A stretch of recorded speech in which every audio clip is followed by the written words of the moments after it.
Jesus não era cristão. E o que eu vou te falar agora, se você estiver disposto a ouvir ou disposta a ouvir, é um caminho que pode te poupar de muito engano, de muita dor e de muita ilusão. Eu sei o que é estar dentro. Eu fui batizada com 8 anos de idade, o que não era comum na igreja que eu frequentava à época. Com 10 anos eu já tinha lido a Bíblia inteira pela primeira vez. Tradição batista, estudo de Bíblia desde criança, quase em nível de seminário. Desde pequena eu li as escrituras e desde pequena eu comecei a questionar. E sabe o que acontecia quando eu questionava? Pastores, missionárias, professores de seminário, pessoas de dentro do sistema me olhavam e diziam: Viviane, você pergunta demais. Outros diziam: você está certa, mas é melhor você calar, porque vai bater de frente com as doutrinas, com o sistema. Eles sabiam e calavam, exatamente como os fariseus sabiam e calavam, e ajustavam para o próprio benefício. Então, quem me mandou sair não foi uma crise de fé, foi o mesmo que eles dizem seguir. Eu recebi a instrução de sair da Babilônia e das suas irmãs, recebi a explicação do que isso significava. Eu tive muitas experiências até chegar nesse ponto e eu obedeci. E é desse lugar que eu falo hoje. Eu fui convidada a sair de um sistema para aprender o que era realmente o evangelho que foi ensinado lá atrás. Jesus era judeu, nasceu judeu, viveu judeu, morreu judeu. Ele não fundou uma religião. Ele veio de dentro da lei para mostrar a verdade que estava sendo distorcida usando a própria lei. Ele era um bug no sistema. Precisava estar dentro para poder virar o sistema ao contrário. O que virou o cristianismo foi construído depois por outros, com camadas e camadas de interpretação, de poder, de política, de interesses, de doutrina. E muito do que foi construído contradiz diretamente o que ele ensinou. Então, quando alguém usa o nome de Jesus para justificar uma ideia, a primeira pergunta é: isso Jesus disse? Ou isso é o sistema falando em nome dele? A mulher, dentro desse sistema, eu vou te dar um exemplo concreto. Recentemente, eu assisti uma influenciadora conservadora cristã com milhares de seguidores, dizendo que uma mulher, na hora de escolher a roupa que vai vestir, precisa pensar no casamento, no relacionamento de pessoas que ela não conhece. Que amar o próximo significa regular a própria aparência para não perturbar os homens casados. Que se um homem tem vontade de trair a esposa porque te viu, isso é culpa sua. Isso foi dito em nome de valores cristãos. Agora,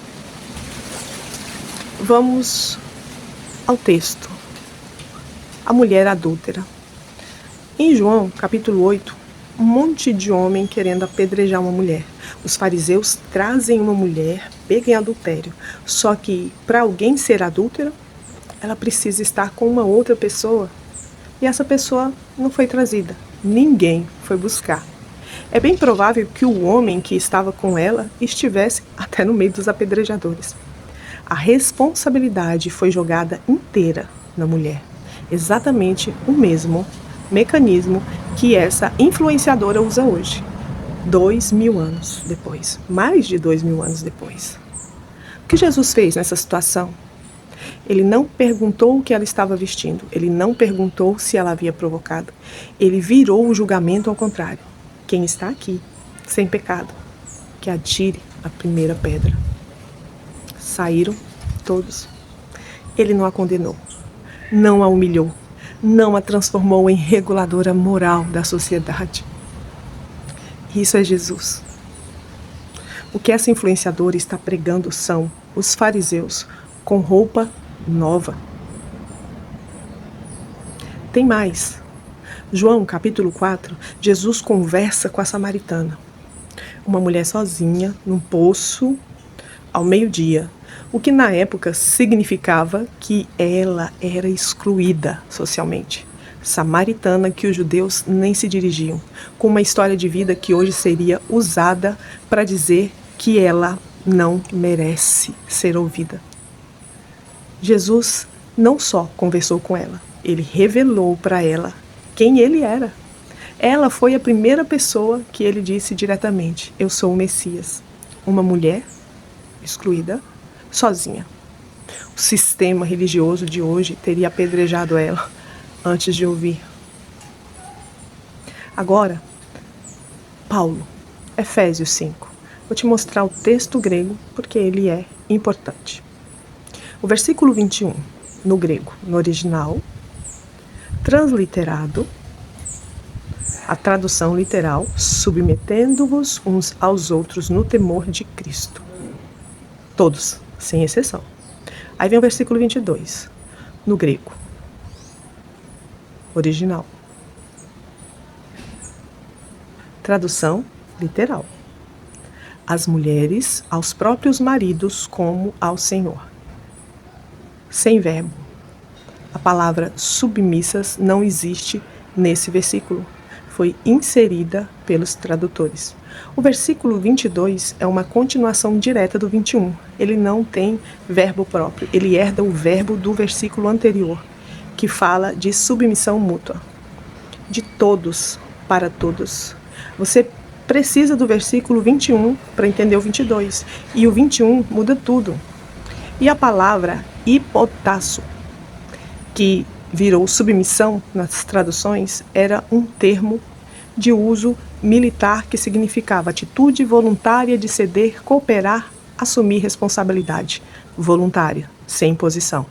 E tem mais, Paulo usa 40 palavras falando com mulheres nesse texto. E 116 palavras falando com os maridos, incluindo que eles deveriam amar as mulheres como Cristo amou a igreja. Está disposto a dar a própria vida por ela. Quantos homens que usam esse versículo para exigir submissão estão dispostos a morrer pelo bem da sua mulher?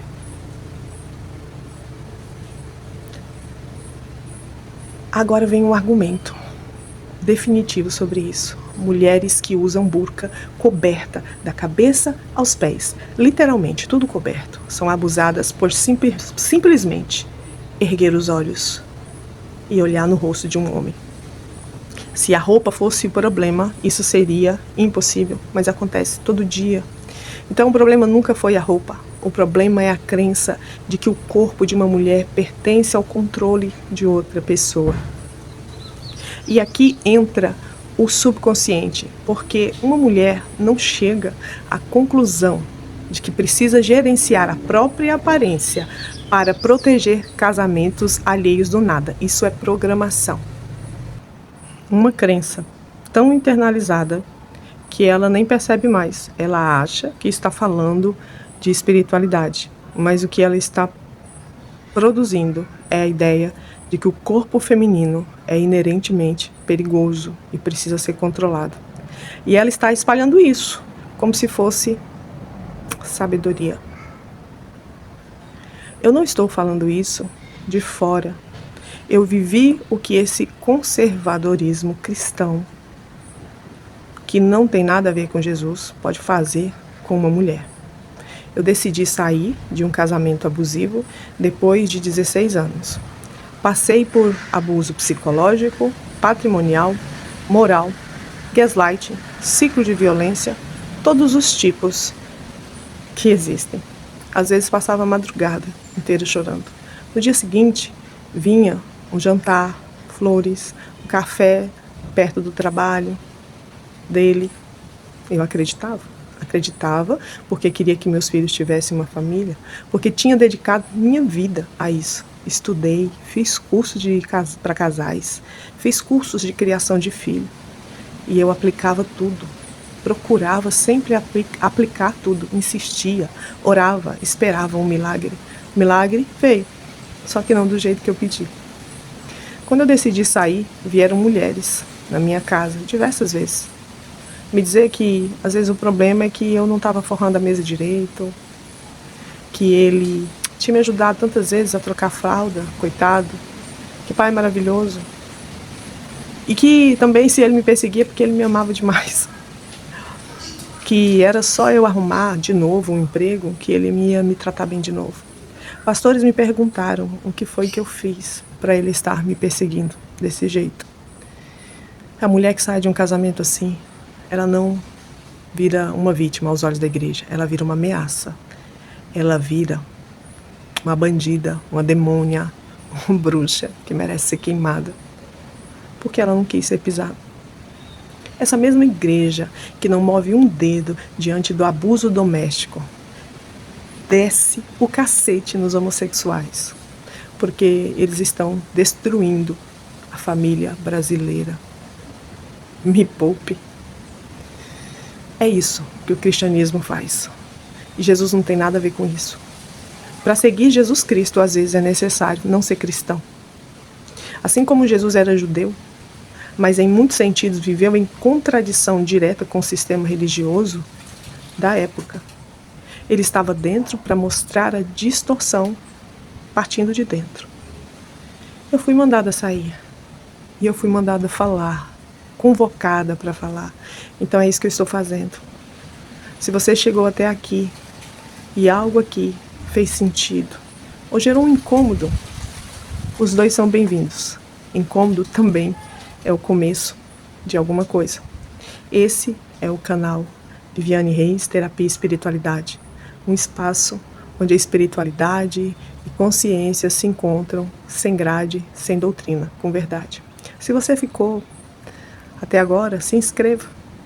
Isso é o começo de tantas outras coisas que a gente precisa falar. Aperta o sininho, deixa um like, deixa seu comentário e vamos juntos.